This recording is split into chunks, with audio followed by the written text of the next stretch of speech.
বিখ্যাত সাহিত্যিক ও কবি সুনীল গঙ্গোপাধ্যায়ের লেখা একটি বিখ্যাত গল্প পার্বতীপুরের রাজকুমার পাঠ করে শোনাচ্ছি।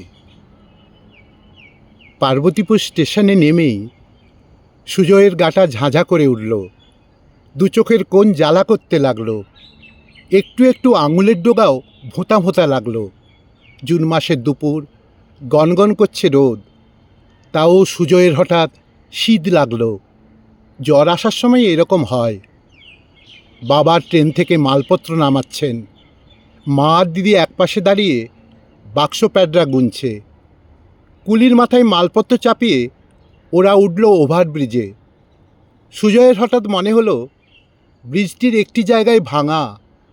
তক্ষুনি কুলিও বলল সে কথা। সকলে অবাক হলো। স্টেশনের বাইরে একটিমাত্র নীল রঙের গাড়ি দাঁড়িয়ে আছে। বাবা বললেন, ওই যে আমাদের জন্য গাড়ি পাঠিয়েছে। বাবার বন্ধু রঞ্জিত কাকুর মামাবাড়ি পার্বতীপুরে। তার মামারা একসময় এখানকার জমিদার ছিলেন।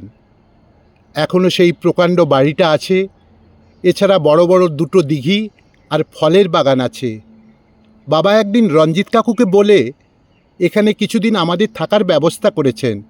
কাকু বলেছিলেন তার এক মামা এখনও এখানে থাকেন। মেজো মামাই এই বাড়ির দেখাশুনো করেন।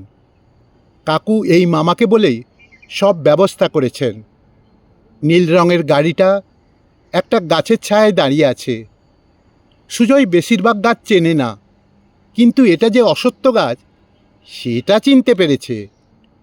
গাড়ি থেকে এক লম্বা লোক নেমে বিনীতভাবে হাত জোড় করে বলল, মেজবাবু আসতে পারেনি, তাই আমি এসেছি, দয়া করে গাড়িতে উঠুন। একটুখানি পাকা রাস্তার পর গাড়িটা নেমে পড়ল মাঠের রাস্তায়। ড্রাইভার বলল, মাত্র মাইল 5 যেতে হবে। বাবা বললেন, রঞ্জিত যে বলেছিল স্টেশনের কাছেই বাড়ি। ড্রাইভার বলল, আগে কাছেই ছিল, এখন রেল স্টেশন দূরে সরে গেছে। সুজয়ের এসব কোনো কথাই বিশ্বাস হচ্ছে না। তারপর গাড়িটা একটা শব্দ করে থেমে গেল। ড্রাইভার নেমে বনেট খুলে দেখে বলল, উপায় নেই, ঠেলতে হবে। সবাই নামলো গাড়ি থেকে। ড্রাইভার বলল, সাবধান, এখানে বড্ড সাপখোপের উপদ্রব, কালই একজনকে সাপে কেটেছে। তাই শুনে দিদি ভয়ে দিল এক লাফ। মা বললেন, ফিরে গেলে হয় না? গাড়িটা অনেক কষ্টে ঠেলে তোলা হলো বাঁধের ওপরে। সবাই হাঁপাতে লাগলো। সুজয়ের শরীর কাঁপছে, ঠিক ম্যালেরিয়া রোগীর মতো। ড্রাইভার বলল, এইবার উঠে বসুন, আর চিন্তা নেই। গাড়ি চলতে শুরু করলো। মাঠের রাস্তার শেষে পাকা রাস্তা। তারপর একটা মোড় এলো। সামনে 3টে রাস্তা বেরিয়ে গেছে। গাড়িটা বাঁদিকে ঘুরতেই সুজয় চিৎকার করে উঠল, না না, ডান দিকে। মা, বাবা, দিদি সবাই তার দিকে তাকালো। ড্রাইভার ব্রেক কষে সুজয়ের দিকে তাকালো, বলল, আমারই ভুল হয়ে গেছে।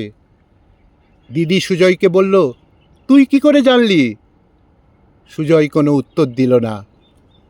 গাড়িটা আবার ডান দিকে মোড় নিতেই সুজয় বলে উঠল, আমরা এসে গেছি। ড্রাইভার এবার ভয়ে ভয়ে সুজয়ের দিকে চোরা চাহনি দিল। দেখা গেল গাছপালার আড়ালে একটা বিশাল বাড়ি। সামনে প্রকাণ্ড লোহার গেট, দুপাশে 2টি গম্বুজ, গেটের পর সুরকি বিছানো পথ, দুপাশে নানা রকম ফুলের গাছ আর পাথরের পরী। বাড়িটা যেন দুর্গের মতো।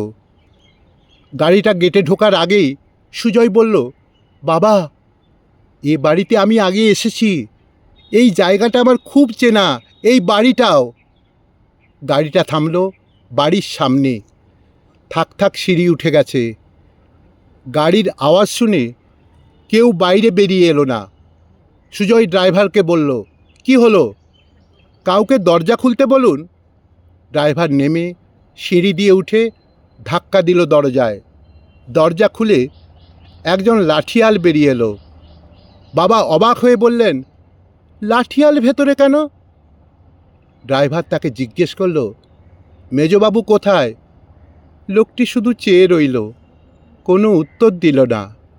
সুজয় বলল, লোকটি বোবা। ড্রাইভার আঁতকে উঠল সুজয়ের কথায়, ফ্যাকাশে মুখে বলল, আপনি কি করে জানলেন? মা ও বাবা দুজনেই খুব অবাক হলেন। দিদি বলল, সত্যি? ড্রাইভার বলল, হ্যাঁ। রঘু কথা বলতে পারে না। এই রঘু, মালপত্র তোল। লোকটি দুটো সুটকেস নিয়ে ভেতরে চলে গেল। ড্রাইভার বলল, আসুন, ওপরে চলুন।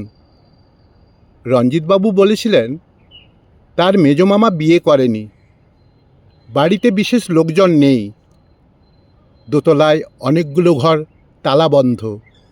সুজয় ড্রাইভারের আগে আগেই এগিয়ে গেল।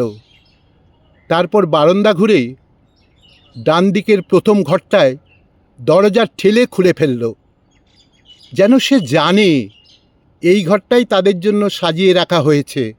শুধু তাই নয়, সুজয় বলল, মা, তোমাদের এই ঘর, আমি আর দিদি থাকবো 3 তলায়। চল দিদি, আমাদের ঘরটা দেখে আসি।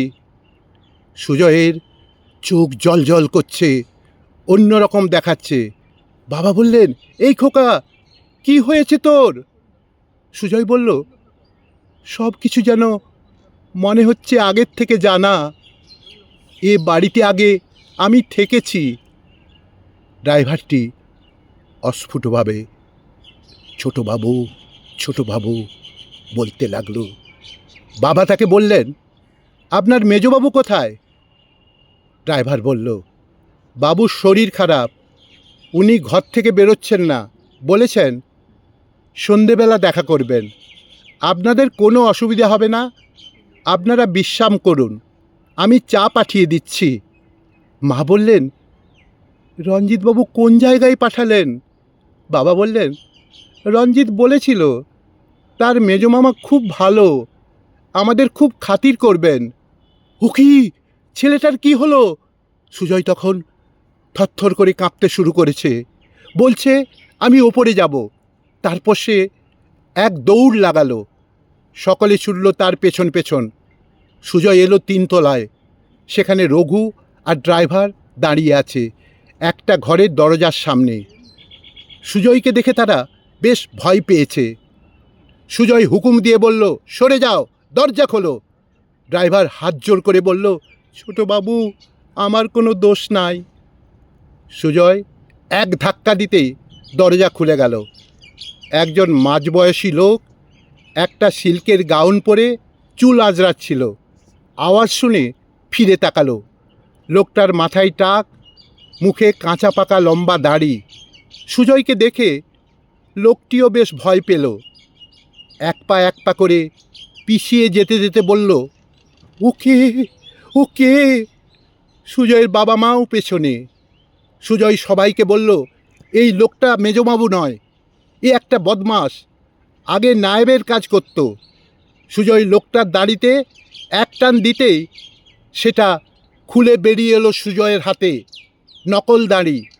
লোকটা চিৎকার করতে লাগলো, ওরে বাবা রে, মেরে ফেললো রে, ভূত ভূত, ছোটবাবু ছেড়ে দাও আমাকে, আমি সব স্বীকার করছি। ড্রাইভার বলল, ছোটবাবু ঠিকই বলেছে। রঘু আর ড্রাইভার এসে লোকটিকে ঘুষি মারতে লাগলো।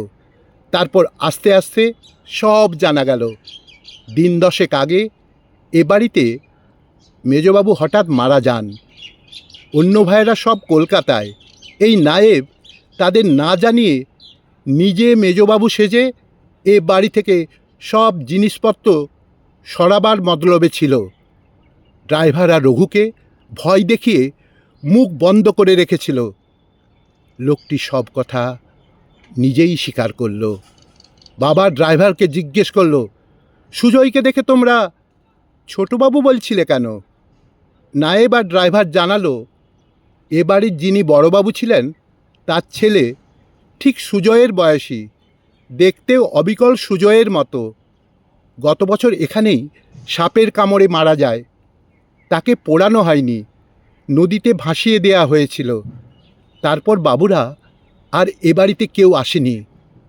তাই সবাই ভেবেছি ছোটবাবুই ফিরে এসেছে, কিন্তু সুজয় কি করে এখানকার রাস্তাঘাট, এই বাড়ি আগের থেকে চিনল? কি করেই বা জানল রঘু বোবা আর নায়েব মেজবাবু সেজে আছে? কিছুই বোঝা গেল না। সুজয় নিজেও সে কথা বলতে পারল না। সুজয়ের শরীরে আর কাঁপুনি নেই, আগের কথা আর তার কিছুই মনে নেই। সুজয়ের শরীরে আর কাঁপুনি নেই, আগের কথা আর তার কিছুই মনে নেই। গল্পটি শেষ হলো।